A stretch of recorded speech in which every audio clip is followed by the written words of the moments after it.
Hey, what's going on guys? John here, and today I wanted to do a video review for the Amazon Basics 16 gauge speaker wire. So in this video I'll show you the spool that this actually comes on, and then I'm actually going to show you my setup where I'm actually using the speaker wire, a little bit about how to connect this to your speaker system, how I was able to do that, and then I'll show you where I've been running some of the wire. So let's actually start with what comes in the box. You can get this in multiple different sizes. This is a 50-foot roll. I recommend going bigger if you think that for some reason you may run out. I thought 50 would be enough, and I ended up needing a lot more, so I actually had to order another spool, literally just to reconnect one speaker. So a bit of a mistake there. Just make sure that probably going with more versus less would be your better bet. This basically comes in a roll that's got nylon. This is basically just a plastic that's kind of wrapped around this, and it's easy enough to identify the wires because one of them has a black line going through it and the other one doesn't. So usually what I would do is, with most speaker systems, you have a red and a black connection. I'll just connect the red to the one that's blank and the black to the one with the black line. So very easy to identify. You can usually take, and what I did is, if you don't have your own tools, I just took a simple razor blade and I cut kind of down probably about an inch, so give or take probably about this much, so I can split these apart.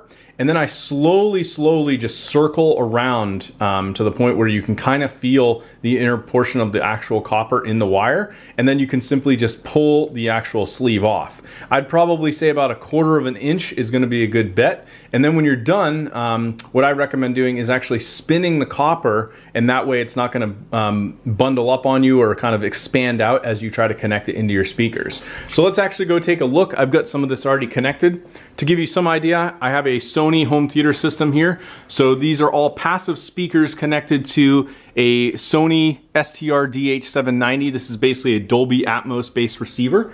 I have 2 tower speakers, 2 up-firing Dolby Atmos speakers, a subwoofer, and then I've also got a center speaker up here, and I've also got my bookshelf speakers here in the back. I have one here, and I've got one over here. So really works nicely here with this setup, and I've got a bunch of retro games and cool stuff in here. Also got my DVD player down here, so it's all set up ready to go for movies and gaming.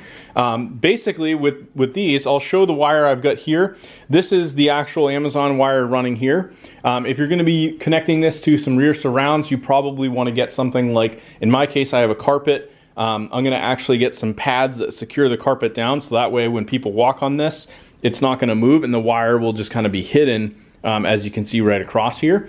I recommend going longer than what you'd otherwise think. This is actually the problem I ran into, why I needed to get more wire, is this one really almost just barely reached, and I wanted to do some more concealing here with the cable management going up the wall to this speaker, and this one's really hitting its max capacity. It's almost just really tight, and it's causing a little bit of an issue. Whereas the one that I did over here, I've got a little bit more room. If I wanted to, I could kind of maneuver the carpet. I have plenty of space back there, and there's no like tugging on the cable as it goes into the actual speaker. So I'm going to be redoing this wire here. But overall, it was pretty easy to run. If you look at the back of this bookshelf speaker, you can actually see I have each of these connected. These usually have spin mechanisms, so all you're really doing is spinning these on, tightening it into the copper, and then you're pretty much good to go. This one was actually loose, so I'll tighten these up, and usually what you're doing is pushing the cable up through like a small circular hole. So if you twist the end of the copper, it's going to be a lot easier to go up. Whereas if you don't do that, the copper will split apart and kind of fall into pieces. You may find that sometimes there's like little shreds that'll come off, but typically I found when testing these, I haven't noticed any issues as long as you're making sure that copper is conducting.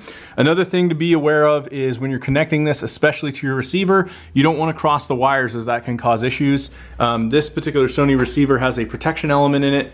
Because I have so many connections going to the back of this, I actually ended up touching some of the wires together, and this will go into a protection mode and shut off. But you definitely want to be careful of that, because that can cause issues with power and stuff running through that copper line. Anyway, overall I'm very happy with the speaker wire. It feels very heavy duty and works great. I have wonderful sound quality coming out of the Sony home theater system, and I highly recommend it. Anyway, thanks for watching, and I hope you found this helpful.